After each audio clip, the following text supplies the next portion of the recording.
Assalamualaikum warahmatullahi wabarakatuh.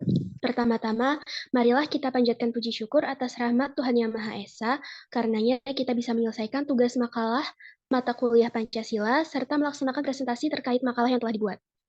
Hadirnya saya selaku moderator kelompok 5, dengan beranggotakan yang pertama ada Cynthia Damayanti, lalu Aprila Arianti, Muhammad Zian Arfat, Farsha Devana Fatikah yaitu saya sendiri yang berperan menjadi moderator, kemudian ada Syifa Aulia Puspita.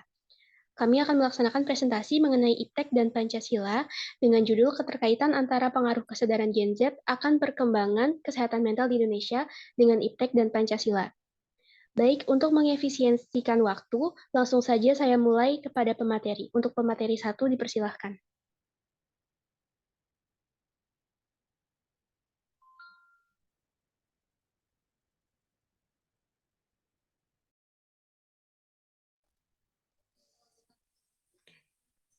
Kesehatan mental menurut WHO adalah keadaan yang baik di mana seseorang dapat menyadari potensi diri yang sebenarnya, dapat mengatasi stres normal dari hidup, serta dapat bekerja secara produktif dan berkontribusi terhadap lingkungannya.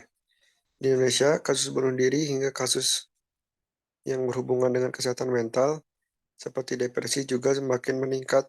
Masyarakat khususnya para generasi Z yang mengalami stres, depresi, kecemasan, dan kegelisahan yang berlebihan, sayangnya seringkali tidak menganggap serius hal ini.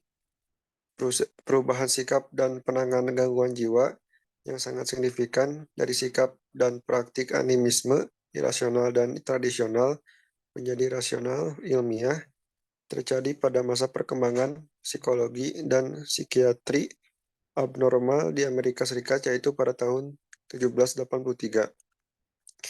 Di Indonesia, Pancasila adalah landasan dari segala keputusan yang mencerminkan kepribadian bangsa.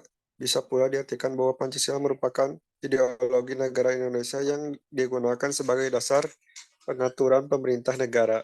Di Indonesia banyak polisi atau pejabat yang merasa bahwa dirinya lah yang berkuasa, itu mencerminkan bahwa warga Indonesia belum sepenuhnya mengikuti ideologi Pancasila dan melanggar sila kedua yaitu kemanusiaan yang adil dan beradab.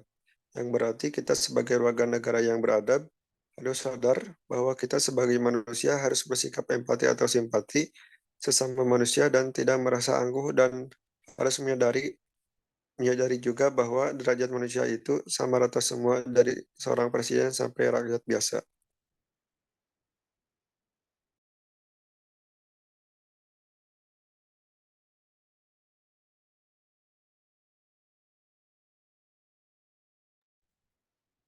Untuk rumusan masalah di sini ada 5. Yang pertama, apa itu kesehatan mental dan kaitannya dengan Gen Z di Indonesia? 2, apa saja faktor yang mempengaruhi kesadaran akan kesehatan mental di Indonesia oleh Gen Z? 3, bagaimana pengaruh atas kesadarannya Gen Z terhadap perkembangan kesehatan mental di Indonesia? 4, bagaimana keterkaitan perkembangan kesehatan mental oleh Gen Z di Indonesia dengan IPTEK dan Pancasila? Yang kelima, apa saja dampak positif dan negatif dari berkembangnya kesehatan mental di Indonesia?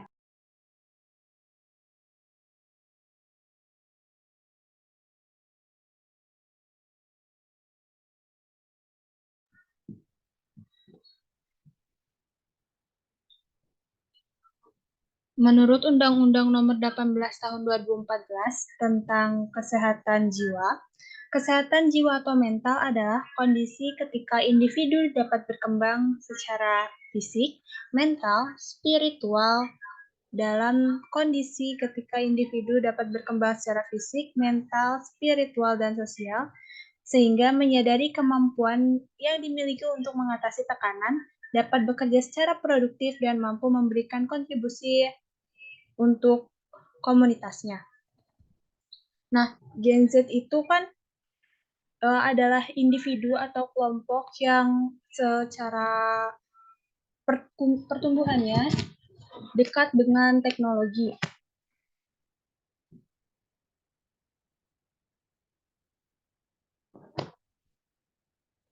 Gen Z juga memiliki istilah lain atau sebutan lain yaitu generasi strawberry atau strawberry generation yang pada mulanya muncul dari negara Taiwan.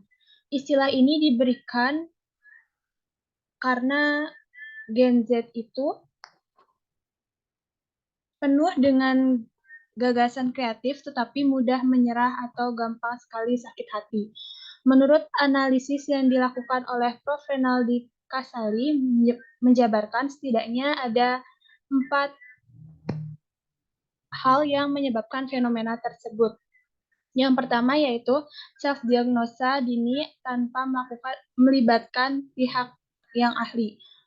Karena Gen Z itu merasa kalau mereka sudah mendapatkan informasi yang cukup dari media sosial, mereka hanya melakukan cocok logi dengan informasi yang mereka dapat dan menganggap jika mereka itu mengalami gangguan kesehatan mental tanpa mengkonfirmasi terlebih dahulu kepada pihak yang ahli. Yang kedua yaitu cara didik orang tua di mana anak dibesarkan dalam situasi yang lebih sejahtera dari generasi sebelumnya.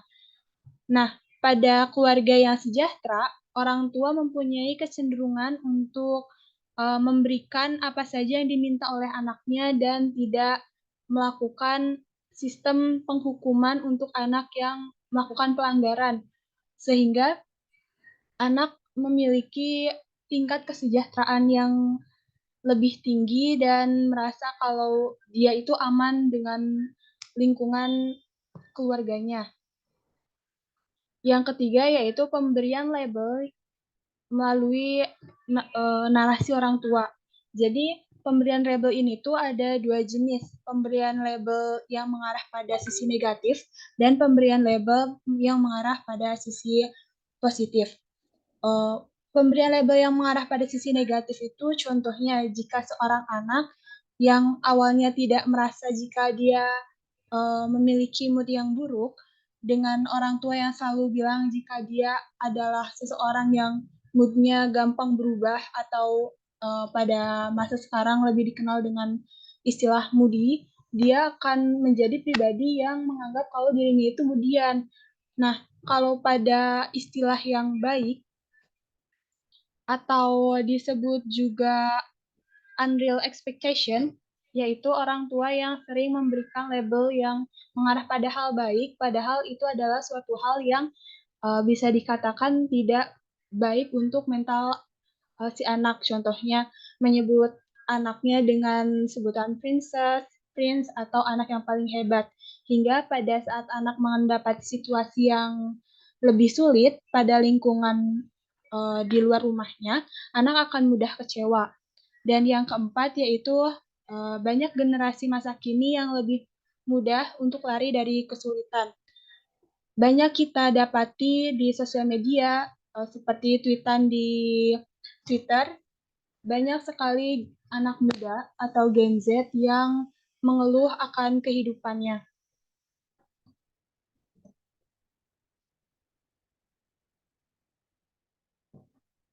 Zulfa Nurayani dalam jurnalnya menyebutkan bahwa mayoritas Gen Z telah memiliki pemahaman mengenai kesehatan mental dan literasi kesehatan, serta pengaruh keduanya. Kemampuan literasi kesehatan bisa menjadi salah satu upaya untuk meningkatkan self-awareness. Topik berikutnya akan disampaikan oleh rekan saya.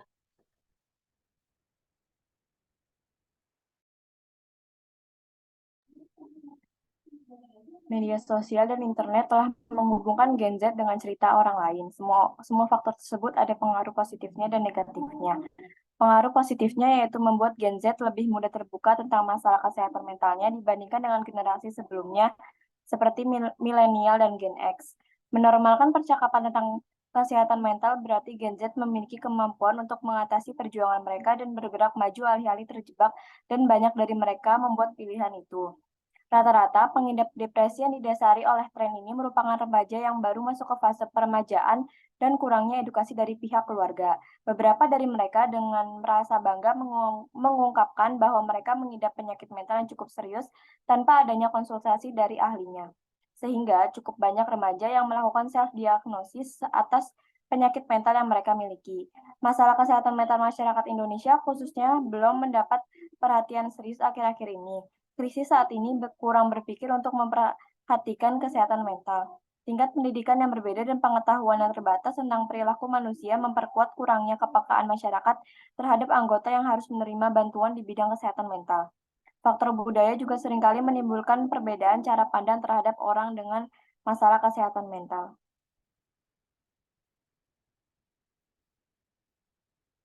Next.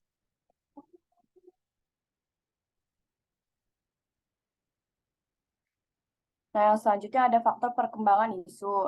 Yang pertama ada internet yang semakin berkembang, merupakan salah satu faktor yang memicu berkembangnya kesehatan mental oleh Gen Z karena generasi Z sudah akrab dengan pesatnya arus informasi di internet sejak kecil. Generasi ini sudah mengetahui cara mencari informasi di internet dan cara mencari sumber informasi selain dari buku dan televisi.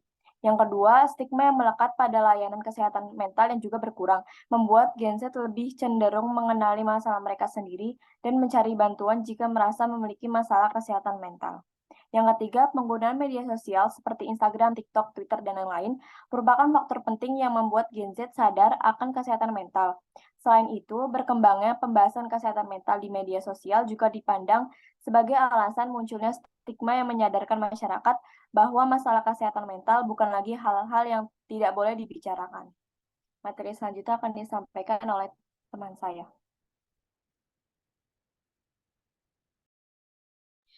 Baik, selanjutnya ada keterkaitan isu dengan iptek dan Pancasila. Dewasa ini, berkembangnya iptek sangat mempengaruhi berbagai aspek, salah satunya aspek kesehatan atau lebih rincinya, kesehatan mental. Indonesia kini telah lebih sadar akan kesehatan mental yang semula masih tabu untuk dibicarakan.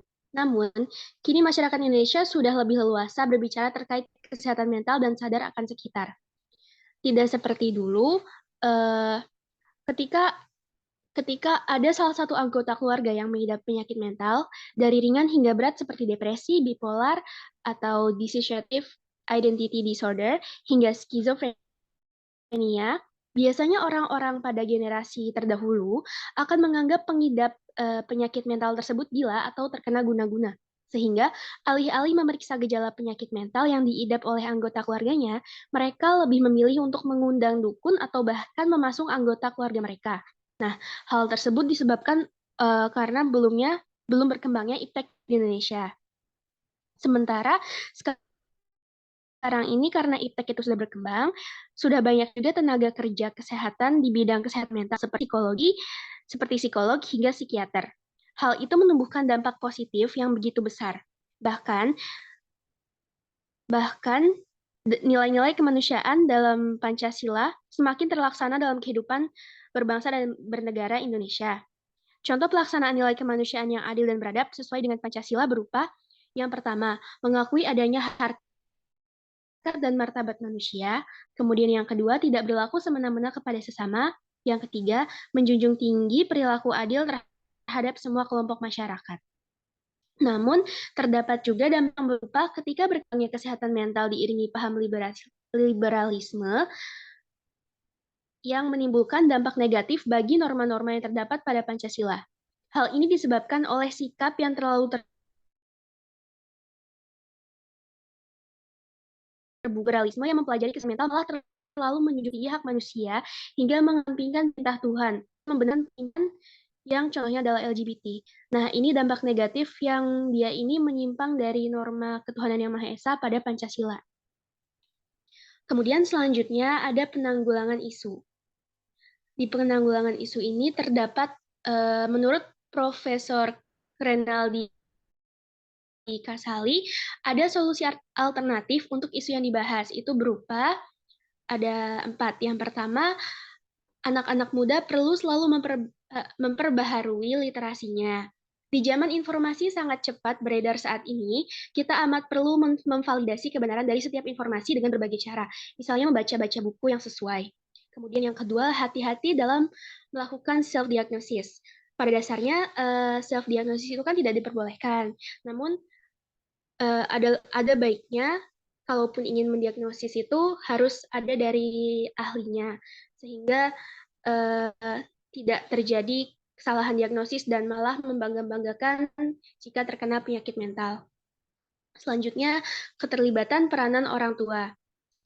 Orang tua harus berperan agar anaknya menjadi generasi yang lebih baik dari dirinya. Jangan terlalu memanjakan anak dengan berlebihan. Berikan konsekuensi jika anak melakukan kesalahan, lalu memberikan pemahaman yang banyak akan